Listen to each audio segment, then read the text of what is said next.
Mais l'écologie, c'est pas la même situation de toi, que moi, en fait. Et tu peux pas avoir 4 contenus pour 4 personnes. T'en as qu'un pour les 4. C'est ça qui est compliqué aussi. Je vais continuer de me battre, sauf que en fait se battre maintenant ça sera pour les enfants des autres et c'est très bien en soi. L'extrême droite a une vision de l'écologie qui est justement chacun dans son pré, on consomme ses ressources et on empêche les autres de venir de notre côté. Un conflit interne, je pense, est-ce que je prends l'avion? Ah non, je préfère rester là. Enfin, est-ce que je fais du slow living ou pas? Salut les amis, on se retrouve aujourd'hui pour un nouveau débat sur la question du child free, le fait de ne pas avoir d'enfants en rapport notamment avec la crise climatique. C'est un sujet qui monte depuis quelques années et on a voulu l'aborder avec des profils différents, ceux qui ont des enfants et considèrent que ce n'est pas un sujet, et jusqu'à des personnes qui se sont même fait stériliser en ce sens. N'hésitez pas à liker, à commenter, à nous donner vos avis, ça nous intéresse, ainsi qu'à vous abonner. C'est super important pour soutenir le travail qu'on fait et pour soutenir la chaîne. Et puis surtout, bonne émission. Nous sommes trop nombreux sur Terre. Bonjour, je m'appelle Sereb, je suis régisseur de salle de spectacle dans le service public et par ailleurs je suis dans ce débat parce que je fais partie de ces gens qui ont choisi de ne pas avoir d'enfants, dans ce qu'on appelle des child free. Et moi spécifiquement pour des raisons environnementales, donc une sous-branche des child free qu'on pourrait appeler GINX ou JINX. Et donc du coup j'ai renoncé à toute forme de procréation et pour mettre en accord ce choix-là avec ma vie procréative, enfin ma vie contraceptive, j'ai choisi la stérilisation volontaire, la vasectomie. Avoir des enfants est un acte égoïste. Il faudrait fixer un nombre maximum d'enfants par personne. Le nombre d'êtres humains sur Terre et la pollution de la planète ne sont pas liés. Je suis Valère Coréard, donc j'ai 2 métiers mais qui se recoupent. Je suis à la fois entrepreneur et journaliste, mais dans l'entrepreneuriat, je produis du contenu, ou je fais produire du contenu. Je suis spécialisé sur les sujets de transition écologique. Le débat qui va nous animer aujourd'hui m'intéresse, d'autant plus que j'ai écrit un livre sur ce sujet qui s'appelle Un bébé pour tout changer, 9 mois pour réussir sa transition écologique. Et j'ai pas beaucoup réfléchi avant de faire un premier enfant, j'avais alors 19 ans. Et aujourd'hui, je suis papa de Laura, Augustin et Ava. J'ai ou je veux avoir des enfants. Vis-à-vis de la situation climatique, ce choix d'avoir des enfants a été un questionnement. La survie de l'humanité est moins importante que la préservation de l'environnement.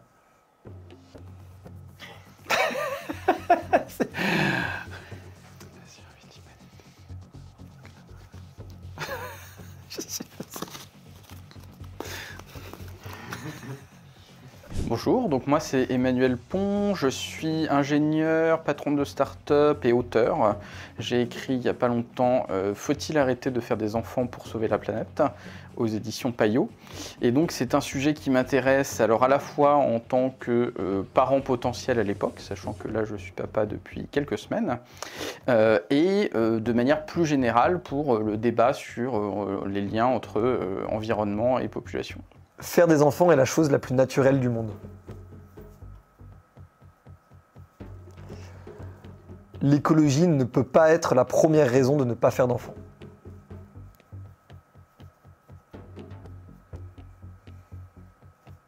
Bonjour, je suis Laurita Socaliente, la fondatrice du podcast The Inner Lab et je suis chef d'entreprise et coach international.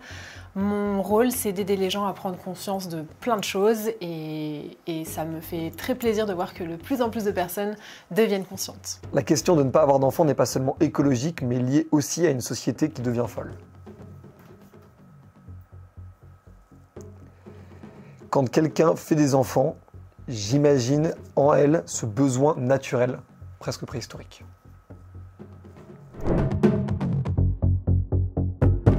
Certains d'entre vous ont répondu que ne pas avoir d'enfants par rapport à une situation climatique est un vrai sujet.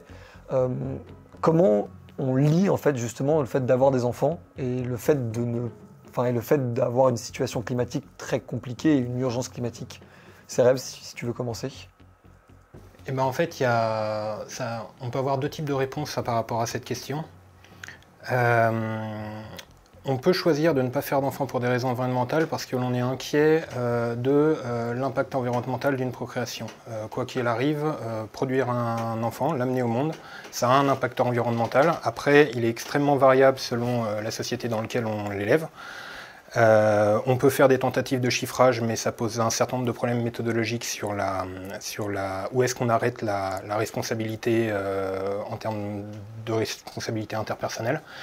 Mais quoi qu'il arrive, cet impact, il existera toujours. Donc, on peut choisir de limiter son impact en décidant de ne pas faire d'enfant. Donc ça, c'est le premier axe. Et le second axe, c'est si on pense, si on croit que les prochaines décennies vont être compliquées à vivre, notamment à cause de la faillite écologique du monde qu'on traverse, ce qui peut être en soi une raison suffisante pour renoncer à emmener un enfant sur cette planète, c'est-à-dire de ne pas faire vivre un monde que l'on pense être désagréable à vivre à quelqu'un qui viendrait ex nihilo et qui n'a rien demandé, qui n'a pas demandé à vivre dans ce contexte-là de la même manière que nous, on n'a pas choisi de vivre dans le contexte qui nous a vu naître. Valère, t'en penses quoi? Toi justement qui as fait des enfants, est-ce que c'est un enfer qu'on leur promet? Quand je pense aux enfants qui naissaient en 1052, en moins 2800 ou en 1800, je ne suis pas sûr qu'ils étaient promis à un avenir plus heureux et plus rose que celui qu'on leur propose aujourd'hui. C'était des raisons différentes. Dans certains cas, ils avaient 23, 24 ans d'espérance de vie ou 45 ans. Il n'y avait pas de science, il n'y avait pas de médecine, il n'y avait pas de confort, il y avait des guerres, on était dans un monde de chaos et pourtant on faisait des enfants.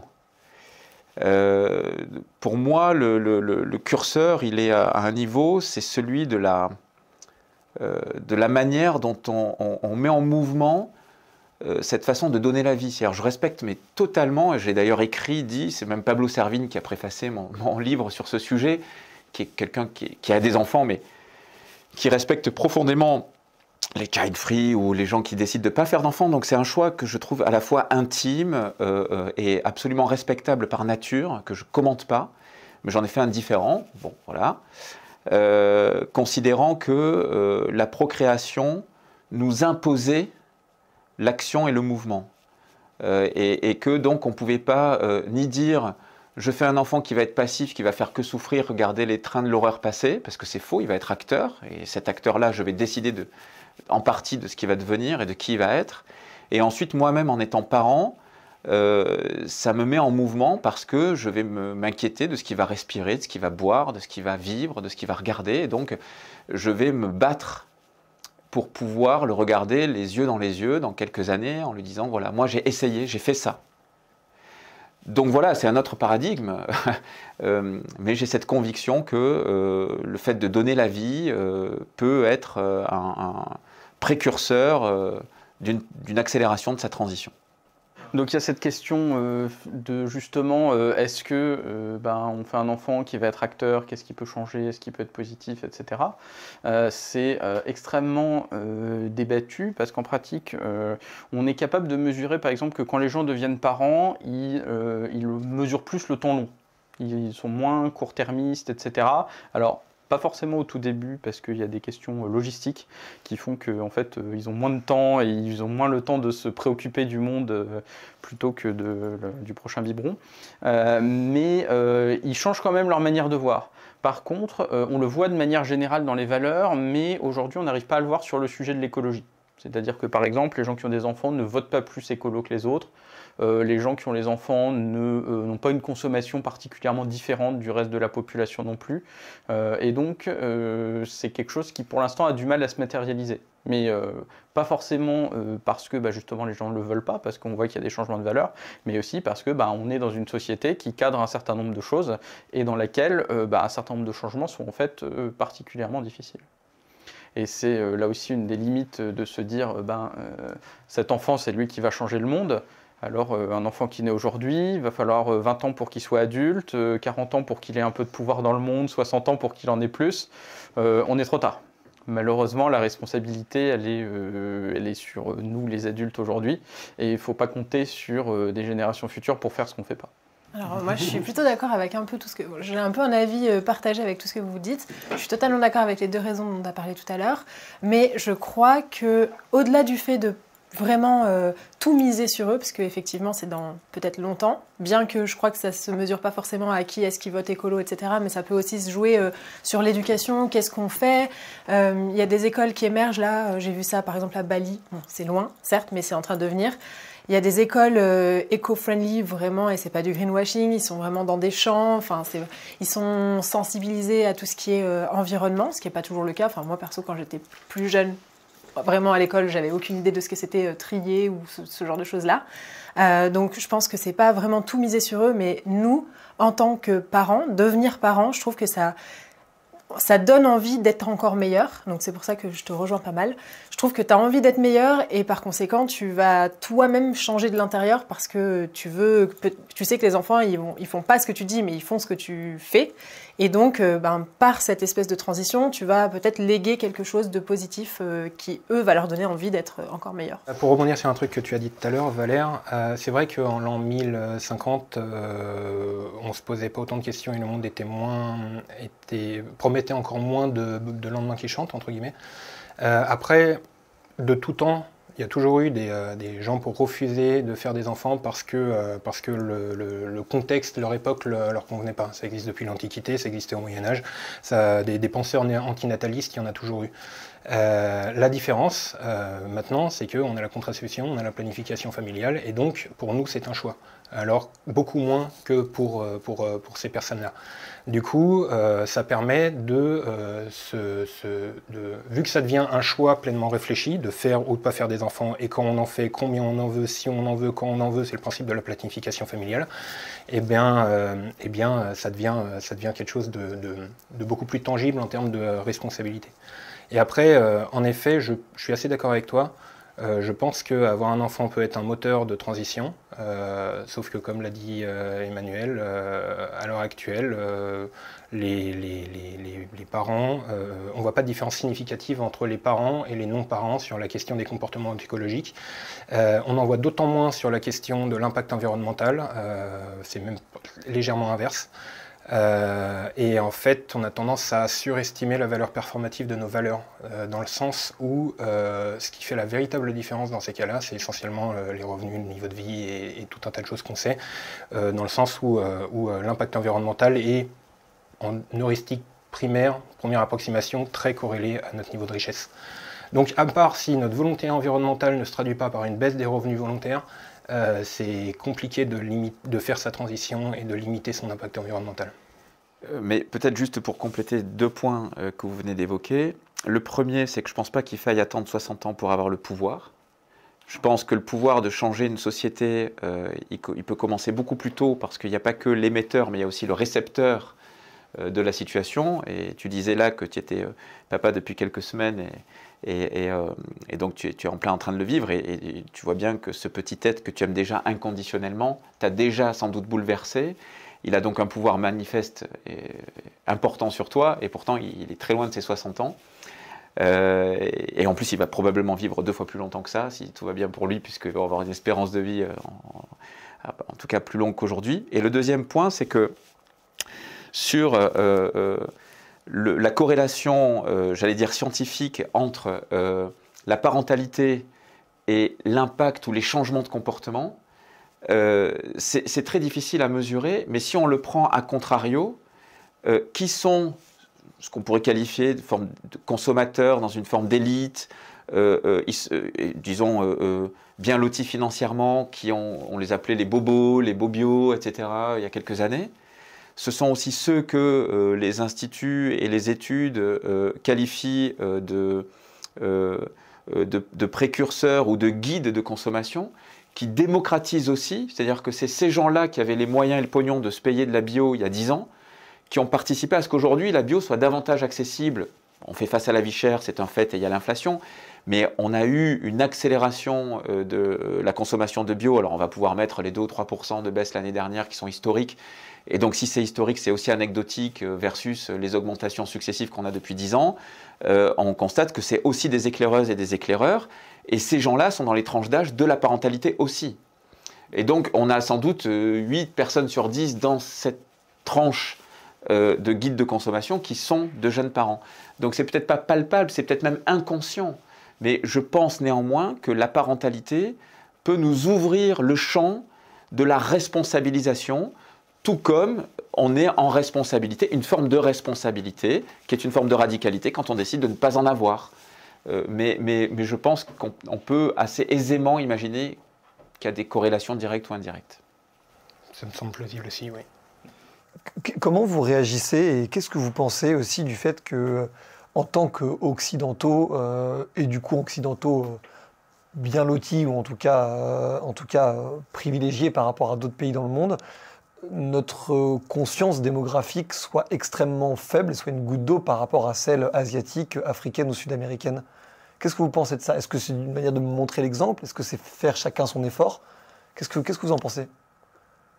Qu'est-ce que vous voulez dire par conscience démographique? Le fait que nous, on ait conscience que justement ce poids démographique soit important pour la résolution de la crise climatique, est-ce que, au final, ça n'est pas une goutte d'eau par rapport à cette non-conscience qu'on peut retrouver dans les pays asiatiques, africains ou sud-américains? Alors, la conscience là-dessus est partagée partout dans le monde. Il n'y a pas de... Et même, les gens s'inquiètent plus de la surpopulation en Inde, par exemple, qu'en Europe. Donc, et quand on regarde d'ailleurs de manière générale sur la préoccupation écologique, pareil, elle est assez partagée dans le monde et souvent plus aiguë dans des pays plus pauvres et qui ressentent plus ce rapport de force. C'est-à-dire qu'ils sont les victimes de cette histoire et qui est quand même une responsabilité, en particulier pour le climat, des pays les plus riches. Donc là-dessus, je ne pense pas que les pays plus pauvres en soient inconscients. Et par contre, il y a cette question qu'effectivement, il y a peu de population, par exemple en France, par rapport à l'ensemble du monde. Mais à partir du moment où on considère que chaque être humain doit avoir à peu près la même part du gâteau écologique de l'humanité, eh ben, il n'y a pas de raison qu'un Français ait le droit d'en avoir 10 fois plus qu'un Africain, quel que soit le nombre des gens. Ou alors, on est prêt à contrôler les naissances dans un pays ou dans un autre, et là, ça finit pas forcément bien.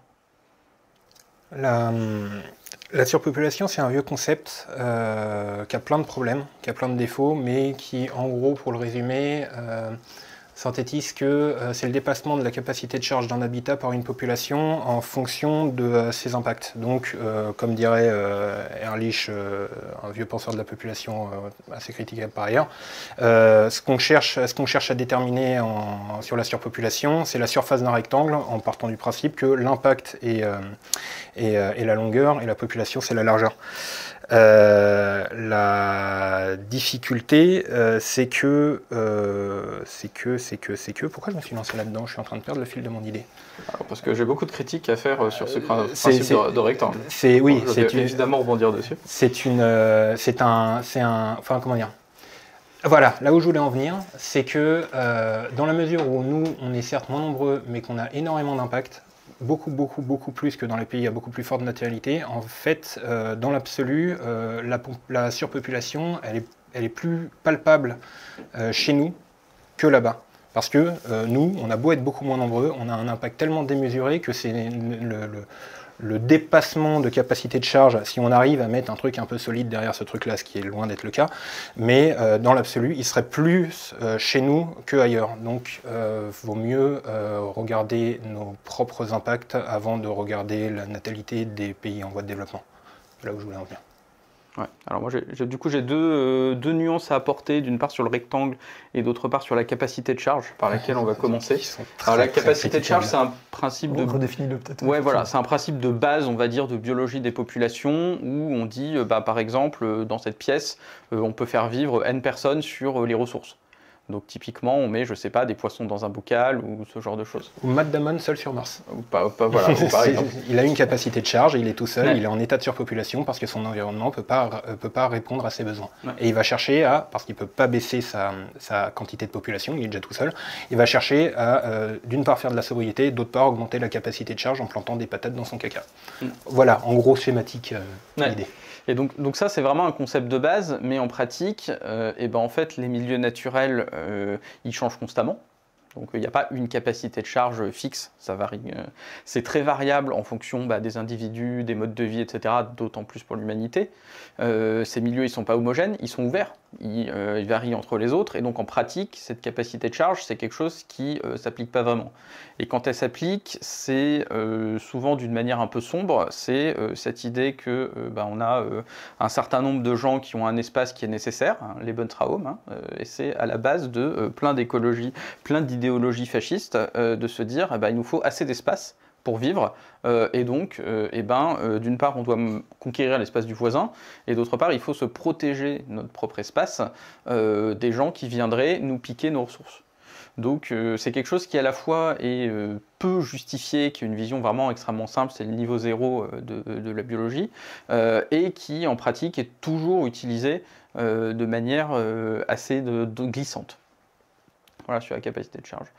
Oui, donc on a cette question de l'impact. Alors on se dit mathématiquement l'impact, qu'est-ce qu'il soit, les émissions, tout ce qu'on veut, tout type de pollution, c'est le nombre de gens fois la pollution par personne. Et donc c'est vrai comptablement.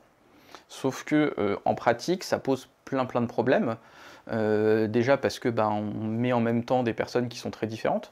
Donc quand on dit on met ce rectangle, on multiplie, effectivement l'impact entre le milliardaire américain et le paysan africain, c'est de 1 à 1000. Et donc c'est sûr, si on les compte dans la population, ils comptent pour 1, tous les deux. Mais on les a mis ensemble dans la même moyenne. Et l'autre souci, c'est qu'en fait, les deux ne sont pas indépendants. C'est que si la population baisse, l'impact va être différent, parce qu'en fait, on sera dans un monde différent, avec plus ou moins de densité, avec plein de choses qui peuvent varier. Donc, je pense qu'un des meilleurs exemples, c'est entre les États-Unis et l'Europe, qui pour des niveaux de vie, de technologie très proches, ont des pollutions qui vont à peu près du simple au double. Et tout ça pour des raisons de densité, pour des raisons historiques, pour des raisons économiques, des raisons politiques. Et donc cet impact, si on était 2 fois moins, on ne polluerait pas 2 fois moins. Si on était 2 fois moins, on serait dans un monde différent, qui serait moins dense, où par contre beaucoup de choses resteraient. On serait toujours dans un monde inégal, où les riches ont intérêt à polluer et à faire assumer les conséquences aux pauvres. On serait dans un monde où les États ne se mettraient pas forcément d'accord pour réduire leurs émissions. On serait dans un monde où on serait toujours consumériste, on continuerait à acheter tout ce qu'on peut, etc.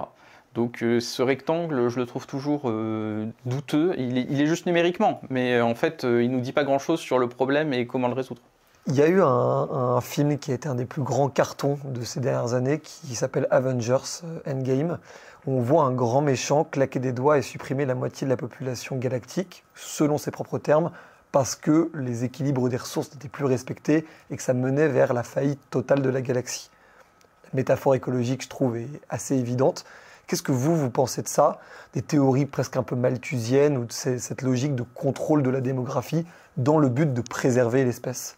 Laurita, ça m'intéresse d'avoir ton avis sur la question. Je suis partagée sur cette question. Je pense qu'en fait, effectivement, on divise la population mondiale, on va rester dans nos mêmes schémas. Donc en fait, juste supprimer la moitié des gens, ça ne va pas changer grand-chose. Alors que si on éduque, encore une fois, moi je suis vraiment team éducation, et je pense que si on éduque et qu'on change, on initie des changements, alors ça se passe au niveau politique ou ailleurs, ou même dans le confort de sa maison, n'est-ce pas? Mais en tout cas, je pense que c'est hyper important de pas juste supprimer des gens, ou même le Covid l'a bien démontré, c'est pas pour autant qu'on va changer nos modes de consommation. Donc si demain on est 2 fois moins, on va continuer d'avoir nos mêmes habitudes, et ça va absolument pas du tout résoudre le problème climatique, écologique et tutti quanti. Qu'est-ce que vous en pensez, Valère? Oui, je suis assez d'accord, et puis je trouve que c'est un discours qui est assez effrayant, en fait. Il me semble que quand on est sensible à ce sujet des limites naturelles, disons, et de l'écologie, c'est quand même, il y a cette notion d'écosystème, des êtres vivants qui cohabitent. C'est quand même le principe de base. Bon, si cohabiter, il faut supprimer la moitié d'une des espèces en claquant des doigts. Je me dis merde, on n'était pas si intelligent que ça, ce qui n'est pas impossible en soi, mais il me semble qu'on a d'autres ressources, et que finalement les débats qu'on peut avoir là, et le fait que ce sujet soit devenu une préoccupation mondiale, c'est d'ailleurs probablement une des grandes victoires du sujet, c'est de s'être imposé comme une préoccupation mondiale. C'est dur de mondialiser une préoccupation quand même, c'est pas rien. Et donc au final, bon, ça me fait plutôt peur, ces idées-là. Je les trouve effrayantes dans l'idée même, philosophiquement, je veux dire, pas dans l'acte qui est évidemment impossible, en tout cas pas par un super-héros méchant ou gentil qui vient, voilà. Ouais, et pas que philosophiquement, je trouve ça embêtant que ça soit balancé comme ça, sans aucune discussion dans un film grand public, que supprimer des gens puisse être une solution au problème de l'écologie. Ça reste le grand méchant du film. Mais bah oui, et que l'écologie soit une préoccupation de méchant en plus. Après, ça c'est le syndrome Magneto. On avait déjà fait ça dans un certain nombre de comic books.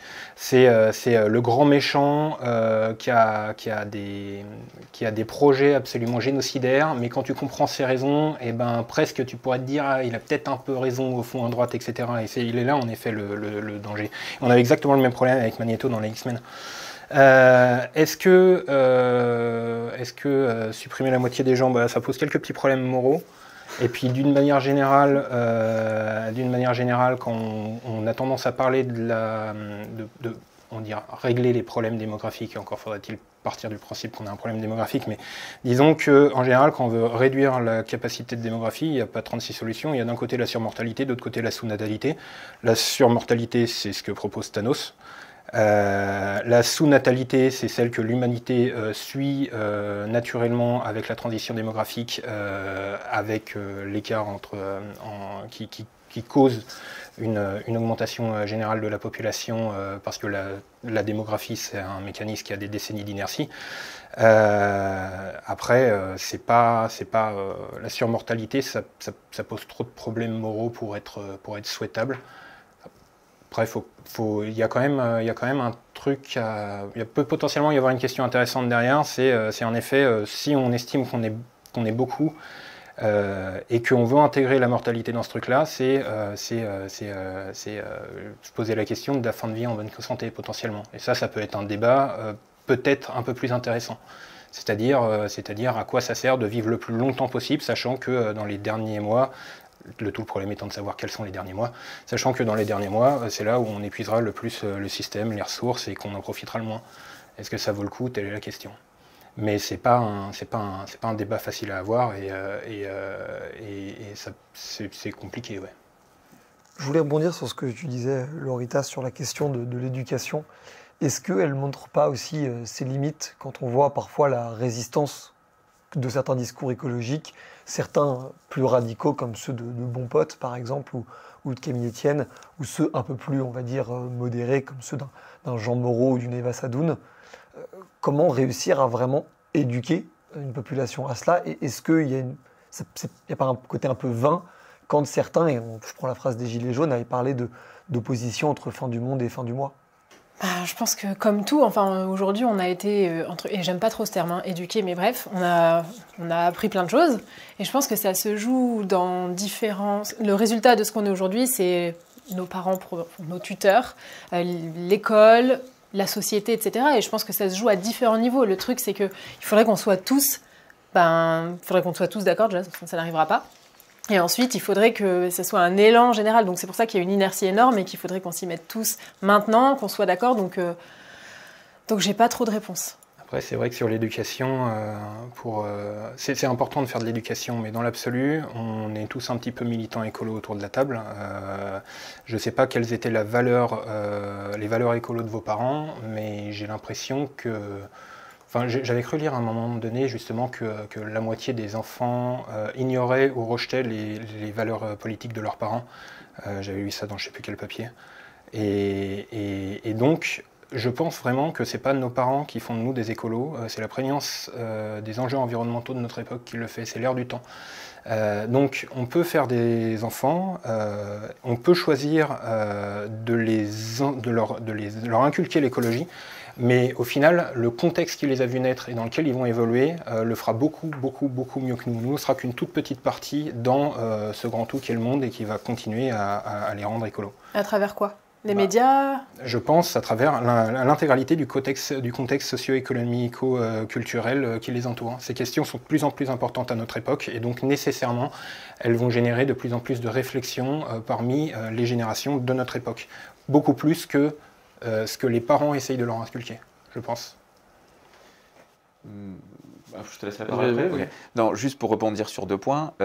Sur l'éducation, je pense que les parents ont bien sûr un rôle éducatif, culturel, de modèle, de repère. Mais les enfants, enfin, pardon, hein, mais je pense que Camille Etienne, Eva Sadoun, Bon Pote ou je ne sais pas qui, enfin, tout ça est tout à fait anecdotique dans le discours, tout ça est du discours politique. Et les enfants n'ont rien à faire de la politique. Ce qui les intéresse, c'est ce qu'ils voient dans leur cercle proche et ce qu'ils vivent. Et là où il y a une situation finalement assez fertile, je pense, j'avais discuté de ça avec Boris Cyrulnik il y a quelques temps, c'est que dans toute crise, il y a une opportunité de changement. C'est dans les grandes crises, dans les grands drames, dans les grandes catastrophes, qu'il y a eu très souvent des grandes avancées dans l'humanité. Et là, les enfants vivent déjà le début de la crise. C'est-à-dire que mon fils a 6 ans, il a eu très très chaud cet été, il n'était pas bien, il a bien vu qu'on réfléchissait à comment on allait aménager les choses. Quand on va sur une plage, il voit des bouts de plastique par terre, il entend des choses, et il n'a pas besoin que moi je lui fasse de l'écologie politique. D'ailleurs, je ne m'estime pas du tout être un militant, moi je suis un expert, disons, de l'engagement, expert bien modeste évidemment. Donc ça, c'est quand même pour moi un point qui est important, c'est qu'il ne faut pas sous-estimer la capacité d'analyse, de compréhension et de réaction et de réponse de l'enfant assez rapidement. Et le deuxième élément, c'est sur la fin du monde, fin du mois. Mais ça, c'est tout à fait intéressant parce que quand on parle information, moi c'est mon métier, le fait de changer de paradigme et d'arrêter de dire « il y a qu'à, faut qu'on, c'est pas bien, c'est la galère, on va pas y arriver » ou « on va y arriver » entre les décroissants, les croissants, le développement durable, pas durable, tout ça, mais en fait, il y a une autre manière de traiter les choses. C'est de dire l'écologie, en fait, elle est partout. C'est un sujet qui est totalement transverse et on peut traiter des sujets classiques et elle ruisselle dans les sujets classiques. Et moi, aujourd'hui, sur un réseau, le réseau de proximité de Radio France, sur 44 stations en même temps tous les jours dans une émission qui s'appelle Ma France, je fais une chronique sur le pouvoir d'achat. Pourtant, au départ, je suis spécialiste de la transition écologique. Eh bien, je parle de transition écologique, de vivre ensemble, de mieux vivre tous les jours en parlant de pouvoir d'achat. Tous les jours. Et dans 99% du temps, il y a bien la fin du monde et la fin du mois. Et je rentre par la fin du mois. Et ce qui est tout à fait passionnant, et la situation, elle est, je pense, intéressante aujourd'hui, c'est parce que maintenant, ce job, il a été fait. Et c'est notamment grâce aux militants, c'est grâce à la politique, mais c'est aussi grâce au pragmatisme, je pense à l'intelligence des gens, que c'est bon, on a compris, il y a une crise écologique qui est majeure. Et c'est ce qui fait qu'on respecte ton discours. Et j'allais même dire, je pense, pardon, je vais en terminer par ça, moi, je suis saisi par le fait qu'il n'y a pas de colère en toi. Ouais. Je ressens aucune colère. Et pourtant, tu as fait un choix où moi, j'ai un peu de colère pour toi, en réalité, en me disant, merde, ça pousse aussi des gens à ce choix qui est extrêmement puissant, extrêmement personnel et qui est vraiment radical. Et tu ne choisis pas pour les autres, tu viens pas, je les respecte aussi, te mettre au milieu d'une route, c'est ta route à toi que tu as choisi de barrer sur ce point-là, ou d'ouvrir. Et ça, pour le coup, qu'il n'y ait pas de colère, bah, ça appelle justement encore plus à la mobilisation, je trouve. C'est vraiment remarquable. C'est l'une des raisons pour laquelle j'en parle de temps en temps à quelques médias, c'est aussi pour dire alors on peut choisir de ne pas faire d'enfants parce qu'on n'en a pas envie, ou de la même manière qu'on considère ça aussi légitime de faire des enfants parce qu'on en a envie, et on peut y renoncer pour des motifs environnementaux, et j'ai pas de raison d'être en colère dans le sens où le monde est ainsi fait, je vais continuer de me battre, sauf que en fait se battre maintenant ça sera pour les enfants des autres et c'est très bien en soi. Et puis après, ça a été un renoncement, mais ça n'a pas été un renoncement d'une extrême... Enfin, ça n'a jamais été une vocation initiale pour moi de faire des enfants. Je pense que j'aurais très bien pu devenir parent comme beaucoup le sont, c'est-à-dire un peu au hasard d'une bonne rencontre, si jamais je rencontrais une bonne personne et puis que ça se passait comme ça, mais si jamais ça se passe pas, et ben j'en aurais pas nécessairement souffert. Sauf que ma prise de conscience écologique m'a complètement interdit de partir là-dedans. Mais c'est plus facile pour moi de renoncer à faire des enfants que de renoncer à un certain nombre d'autres choses qui, par ailleurs, seraient beaucoup plus efficaces pour l'écologie à très court terme, typiquement le végétarisme. Ça, c'est plus efficace. Mais non, il n'y a pas de raison de se mettre en colère, il y a juste une bonne raison en soi de continuer de se battre, mais pas de se battre parce qu'on part du principe que c'est efficace, ça c'est le meilleur moyen de finir triste. Mais se battre simplement parce que c'est juste, c'est la chose morale à faire. Je pense que c'est le motif un peu déontologique à la con, mais vraiment faire en sorte que le monde soit un peu plus habitable pour les enfants des autres. Justement, ces questions de militantisme beaucoup plus offensif, on pense notamment aux tableaux qui ont été aspergés à Londres, on pense aux routes qui ont été bloquées, notamment en France. Comment vous réagissez par rapport à ça, sachant que d'un côté, ça rend très critique la cause en elle-même, et pourtant, ça permet d'en parler? Alors, moi, je comprends ça, parce qu'en fait, quand on attaque un tableau, on attaque quelque chose de sacré dans l'art, et donc du coup, on fait un geste iconoclaste, au sens premier du terme, c'est-à-dire essayer de détruire une icône. Et moi, dans mon choix, en renonçant de faire des enfants, j'ai fait aussi un choix un petit peu iconoclaste. Je dis pas qu'il y a une relation de l'enfant, une religion de l'enfant, une religion des parents, mais je m'attaque quand même à quelque chose qui est très profondément enfoui en notre génétique et aussi dans notre héritage socioculturel. Et donc, c'est assez rigolo sur les réseaux sociaux, et je pense que tous les commentaires YouTube sous cette vidéo, on va en trouver un certain nombre, c'est que on aura nécessairement des réactions très velues et très trollesques par rapport à mon propre choix, sachant que je ne nuis à personne. En fait, je touche juste à un symbole. Et je pense que les gens qui font justement ces actions dans des musées, pareil, ils nuisent à personne. Les tableaux sont bien protégés, il n'y a pas de problème. C'est juste qu'ils font un truc qui est très symbolique et qui est très iconoclaste. Et je comprends la volonté d'alerter là-dessus. Après, l'efficacité de l'action, j'en ai pas la moindre idée. Et ça, c'est la question à 1000 euros. Tout comme celle d'ailleurs sur les naissances. Hein. Il y a un mouvement de grève des naissances qui existe et tout le monde s'en fiche. Enfin, je veux dire, il y a eu des milliers de jeunes qui ont signé en disant je ne ferai pas de naissance tant qu'on est dans un monde de merde. Voilà, il y a eu un entrefilet dans la presse le jour où ils ont fait ça, et depuis, ça n'a absolument rien changé. Hein. Donc, je pense qu'on en revient à chaque fois au fait que c'est bien, et que tant qu'on ne remonte pas à des causes un peu plus radicales sur notre société, la répartition du pouvoir, la culture, toutes ces choses-là, et en fait, on fait des rustines, et c'est mieux que rien, mais ça ne change pas les mécanismes profonds, et ça n'infléchit pas tant que ça la trajectoire. C'est plus symbolique qu'autre chose. Ouais. Je pense même qu'on leur fait jouer le rôle qu'ils doivent jouer, au final. Du coup, chacun est bien à sa place. Il y a les agitateurs qui vont faire leur petit happening, et ils sont à leur place, et ils sont à leur place dans ce système-là, qui effectivement, la table n'est pas du tout renversée.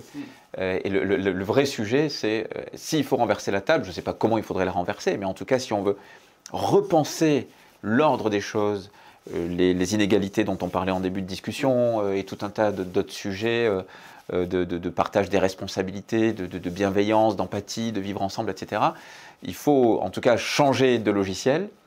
Et je pense que ces manifestations sur lesquelles j'ai aucun jugement particulier, à la fois je les comprends, et je ne suis pas certain que ce soit tout à fait efficient, mais bon, elles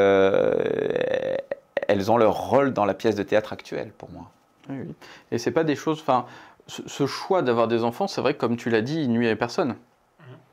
Et tant que ça nuit à personne, pourquoi changer, pourquoi y réagir, ou quelque chose comme ça. Et c'est vrai que tous ces débats sur les enfants ou sur l'impact écologique des enfants, c'est très axé individuel, et jusqu'à l'excès. Enfin, je veux dire, il y a des chiffres gigantesques qui ont circulé, par exemple, qui n'ont pas trop de sens, et qui viennent mettre sur la responsabilité d'un impact écologique sur le choix d'avoir un enfant. Enfin, c'est vraiment le comble de l'individualisation. Moi, je voulais te poser la question, Céreb, elle s'adresse du coup plus à toi qu'aux autres, mais est-ce que si tout le monde suivait ta logique, elle n'aurait plus de sens? Et je le dis avec beaucoup d'humilité, parce que c'est un choix personnel. Je vois ce que tu veux dire. Ça, c'est le bon vieux truc de l'homme, en fait, un peu. Ouais, j'adore ce film. Formidable. Moi aussi. En fait, il y a un vieux mouvement un peu caricatural et en fait plutôt philosophiquement intéressant et volontairement absurde dans sa formulation, qui est le mouvement pour l'extinction volontaire de l'humanité, un truc comme ça. Et en fait, c'est c'est trollé sur cette question-là, mais c'est des gens qui prônent avec beaucoup de second degré de partir du principe que vivons heureux le plus longtemps possible et éteignons-nous, et ça laissera ça rétablira un équilibre d'impact environnemental ça rétablira un équilibre écologique pour le reste du vivant. On peut le souhaiter, mais c'est toujours pareil. Les si tout le monde, ça n'existe pas. Les si tout le monde, c'est plutôt cool pour faire des exercices de pensée et pour se mettre en tête des ordres de grandeur. Mais jamais, mis à part quelques hurluberlus comme moi, jamais tout le monde n'arrivera à renoncer à quelque chose qui est aussi profondément ancré en nous depuis des millénaires. Donc mon choix est iconoclaste et il restera iconoclaste, même si je pense qu'il est amené à se développer parce qu'on a un meilleur accès à la contraception et parce que les questions écologiques progressent dans notre société. Il restera quoi qu'il arrive minoritaire, et donc ça ne sert pas à grand chose de se demander si tout le monde arrêtait de faire des enfants, parce que ça n'arrivera jamais. Ou alors, ça sera un gouvernement autoritaire qui imposera aux gens d'avoir d'enfants, voilà. C'est pas forcément souhaitable. C'est pas forcément souhaitable. Je parlais de choisir de limiter sa progression à 0 enfants comme j'ai fait. J'avais une question par rapport à l'écologie. Nous, on a fait plusieurs débats et sujets sur l'écologie en tant que thème général, après évidemment sur des thèmes plus spécifiques. Je suis toujours assez étonné de la faible audience comparée à d'autres sujets que cela fait. Pourquoi est-ce que les gens détournent le regard? Est-ce que le sujet n'intéresse pas tant que ça? Est-ce qu'on a l'impression d'en avoir partout? C'est quoi vos avis, toi aussi qui es dans les médias, Valère? Quel est ton avis sur la question? Oui, moi je travaille au quotidien sur des enjeux d'audience et de rencontres entre un contenu donc, qui reflète une activité, une idée, une actualité et des gens. Et donc c'est ça le but de mon métier, c'est d'essayer de faire rencontrer les deux. C'est bien sûr, on est dans une politique de l'offre, dans un média, mais on observe quand même la demande et la façon dont les gens réagissent. C'est vrai que l'écologie, c'est...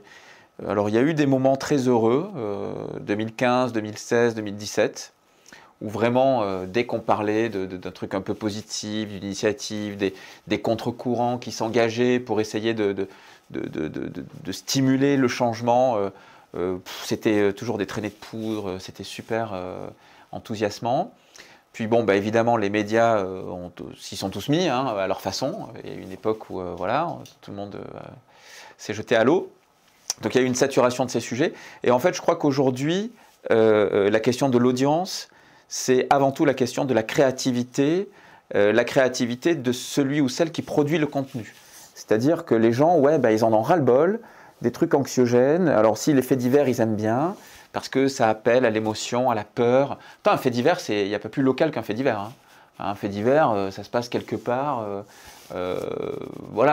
presque on pourrait dire dans une rédaction, si tu proposes un sujet cool dans la campagne de Bordeaux, on va dire mais non, mais nous on est un média national, on ne va pas parler de ça. Par contre un fait divers dans la campagne de Bordeaux, on va le faire. Bon, voilà, c'est un peu la singularité de la mécanique et de l'information et puis des attentes de l'audience qui réagissent beaucoup aussi à la peur, à l'émotion. Mais je crois qu'en fait l'écologie est devenue très politique, est teintée à la fois d'un discours politique, c'est anxiogène, et puis c'est sans doute la seule matière qui est aussi intrusive dans la vie des gens. C'est celle qui te demande de changer dans ton quotidien, c'est celle qui remet en cause ta vie privée. Et ça, c'est bouleversant, parce que ça te met mal à l'aise. Il y a un truc, tu fais, mais attends, j'en fais quoi de ça là? Moi, je suis obligé de prendre ma bagnole tous les matins, j'ai pas de bus, j'habite à 35 km de mon travail, j'en ai besoin pour bouffer, et on me dit qu'il ne faut plus prendre la voiture. Mais j'éteins. C'est n'importe... Voilà. Je crois que c'est ça le vrai sujet. Et donc la question, c'est qu'il y ait de la créativité chez les producteurs de contenu pour imaginer d'autres paradigmes, d'autres manières d'en parler, sans mentir, mais en montrant tout simplement que c'est aussi un monde de solutions, que le bonheur il peut être ailleurs, que avoir ça n'est pas être, et ainsi de suite. Donc c'est en ça, de mon point de vue, mais qu'évidemment je ne fais que servir ma soupe, quoi. C'est que je pense que l'information peut être une des balises du changement si elle est bien faite, parce que quand les gens savent et qu'on leur donne un savoir qui est à la fois solide, qui est au bon endroit au bon moment, de la bonne manière, c'est transformateur. Voilà. Mais effectivement, juste parler écologie, non, ça ne paye plus en audience. Et puis je pense aussi que c'est très radical, il y a une dimension hyper radicale qui est que ce ne sera jamais assez. quoi que tu fasses, tu vas te faire... Alors, sur les réseaux, encore plus, tu te fais critiquer, tu te fais limite... voilà, peu importe ton avis, quoi qu'il arrive, tu auras des gens contre toi. Et cette dimension qui est vraiment... tu fais de ton mieux, mais bon, tu prends ta voiture pour aller au boulot. À part ça, chez toi, tu mets pas de chauffage, voilà. Bon, bref, on va pas rentrer dans les détails. Ça sera jamais assez. Et je pense que les gens, peut-être, quelque part, ils ont une espèce d'appréhension de même regarder ou lire, ou consommer du contenu juste parce que ça va les questionner, comme tu disais, vraiment quelque chose d'intrinsèque. Et ils n'ont pas envie de se questionner, ou ils n'ont pas envie que d'autres les questionnent. C'est déjà assez un conflit interne, je pense. Est-ce que je prends l'avion? Ah non, je préfère rester là. Enfin, est-ce que je fais du slow living ou pas? Donc, c'est vraiment des questions un peu trop intimes. Ouais. Ça leur est pas adapté, tu vois. Autant on te dit un truc à toi, mais l'écologie, c'est pas la même situation de toi, que moi, en fait. Et tu peux pas avoir 4 contenus pour 4 personnes. Tu n'en as qu'un pour les 4. C'est ça qui est compliqué aussi. Toutes ces difficultés, tous ces freins au changement font qu'on a quelques bonnes raisons de s'inquiéter de l'avenir. Est-ce qu'on arrivera à réduire à un moment donné nos impacts environnementaux? Jusqu'ici, on ne l'a jamais prouvé au global. On est capable de faire ce type de choix, éventuellement un petit peu à des échelles plus petites, mais au global, on ne l'a jamais démontré. Donc du coup, la question, c'est où est-ce qu'on arrivera à s'arrêter vis-à-vis de la faillite écologique du monde? Et est-ce que la vie de nos enfants ne sera pas trop compliquée, j'espère pour eux, de vos enfants en tout cas. Et du coup, j'ai une dernière question en rebondissant du coup aussi sur ce que tu disais, Sereb. Peut-on réussir tout ça sans un changement radical et une direction mise par des personnes comme au choix George Soros, Ray Dalio, Bernard Arnault, le Qatar, Xi Jinping? Est-ce qu'on peut réussir quoi que ce soit dans ce sujet sans une radicalité même de ces gens-là sur le sujet? Est-ce que ça peut venir? Est-ce que c'est nécessairement d'en haut que ça viendra? Est-ce qu'à un moment donné, on aura fondamentalement, ces gens-là, c'est les gagnants du statu quo et les perdants si ça change. Donc... Ouais, mais le seul problème, c'est que renverser ça, si à un moment donné on n'y arrive pas, ça appelle à potentiellement l'écoterrorisme et c'est pas nécessairement désirable non plus. Donc en fait, Tu penses que ça arrivera? Je pense que ça peut s'envisager. Alors il existe déjà l'écoterrorisme. Ça existe déjà. Il existe justement sur ce sujet-là. C'est-à-dire qu'on prend des tueurs de certaines tueries comme Christchurch, El Paso, etc., qui avaient un discours écologiste sur la population, disant on est trop sur Terre, et en particulier, il y a des immigrés qui viennent nous rejoindre dans notre mode de vie insoutenable, et donc il faut les réduire. Et la majorité de l'écoterrorisme, en fait, aujourd'hui, il a cette inspiration-là. Donc il y aurait un lien entre une forme de terrorisme d'extrême droite et de l'écoterrorisme, une forme de... Ah oui. Oui. Ah oui, c'est celui qui peut se voir éventuellement, ouais. Pourtant, on entend beaucoup, là je le dis, j'interviens, mais on entend beaucoup justement que l'extrême droite est un frein à l'écologie. Ça dépend quelle écologie. L'extrême droite a une vision de l'écologie qui est justement chacun dans son pré, on consomme ses ressources et on empêche les autres de venir de notre côté. Et vous voyez, ce qui est marrant, et j'ai ce premier réflexe aussi, c'est qu'on pense que tout ça dépend de l'humanité.